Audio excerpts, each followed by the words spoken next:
Жуырда жұқпалы аурулар бөлімінде жатқан науқас баланың анасының видеосы желіні шулатты. Көгерген аурухана қабырғалары, дәлізде жатқан науқастар, тазалық сақталмаған асхана. Осы жағдайды ұялы телефонына түсіріп, әлеуметтік желіге салған еді. Нет, плесень вот. На окно. Вот на окне. Окна все в плесени. Дети вот лежат с бронхитом. Это вот, соответственно, это уже идет как далее уже хуже, как более уже, я не знаю, более туберкулезная палочка может быть там какая-то, может подхватить, может мы сами можем тоже. Лечит и калечит. Да. Бұл енді табақ деген мәселе бұл жерде бір түсініспеушілік болды. Себебі біз іште тамақты жылытуға рұқсат жоқ. Себебі инфекциялық аурулар. Келген тамақ жылытылмау керек.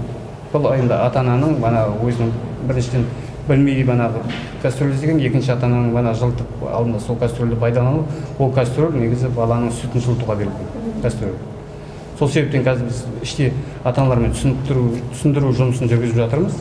Нақтылап айтып жатырмыз. Себебі деген ішке келген тамақ жылытылмау керек. Келген уақытында желініп, қалдығы жойылуға жіберілу керек. Осы жағдайды көзбен көру үшін арнайы ауруханаға келіп, аралап шықтық.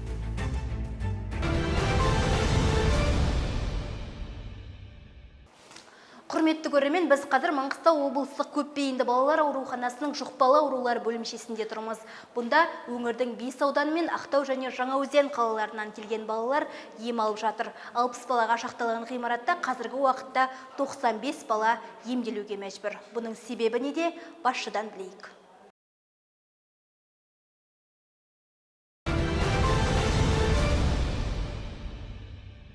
Алпыс төсектік жұқпалы аурулар бөлімшесі бұл облыс көлеміне аз. Себебі 1981 жыл салынған бұл мекеме. Жалпы өздегі халықтың саны мен қазіргі халықтың санының өсімі бірнеше есе екенін өздеріңіз білесіздер. Соның ішінде енді осы Ақтау қаласы және Мұнайлы ауданындағы халықтың санына арналған басқа төсектік бөлімшелер жоқ. Сол себептен қазіргі кезде жағдайдың туындауы, орын болмауы, аурудың осында көп келуі, және қазіргі кездегі маусымдық аурулардың түрінің көбеюі, ОРВИ дейміз, вирустық инфекциялар және вирустық диарея, кор ауруының өршуіне байланысты қазір аурудың келу легі көп.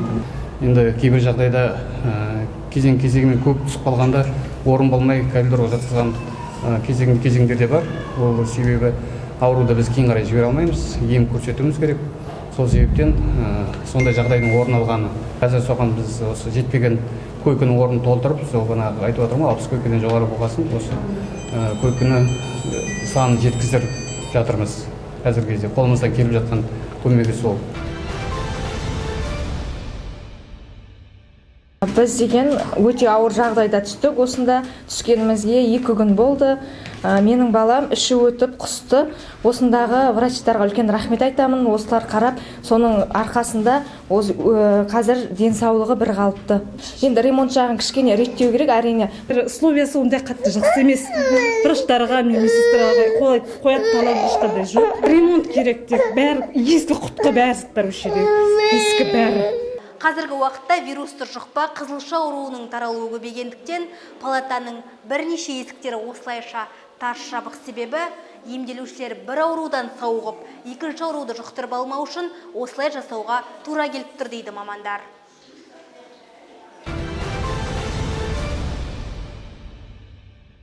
Осы Мұнайлы ауданына больница салып берсін деп өтінеміз. Не дегенмен көп халық бар ол жақта. Балаларымызды больница апара алмаймыз, барсақ орын жоқ дейді. Мұнайлы ауданда больница жоқ, детский больница. Балаларым ауырып қалған кезде қалаға келеміз. Сол проблема бізде. Мұнайлы ауданда больница құрылса екен деп үміттеміз жалпы. Мұнайлының халқы көп, біріншіден, екіншіден жақын болғасын, сосын үшіншіден ол жақта бөлімше жоқ болғасын, тікелей осында келеді. Мұнайлының қазіргі кезде аутсорсингке берілген стационары бар. Оны Арчимед деген жеке мекеме жүргізеді. Оларда 15 төсектік балалар төсегі бар еді. Соны қазіргі кезде 2 есе көбейтіп отыр. Ол жерге бірақ инфекциялық ауру жатпайды. Именно бронхит, пневмония сондай аурулармен жатқызылатын болады.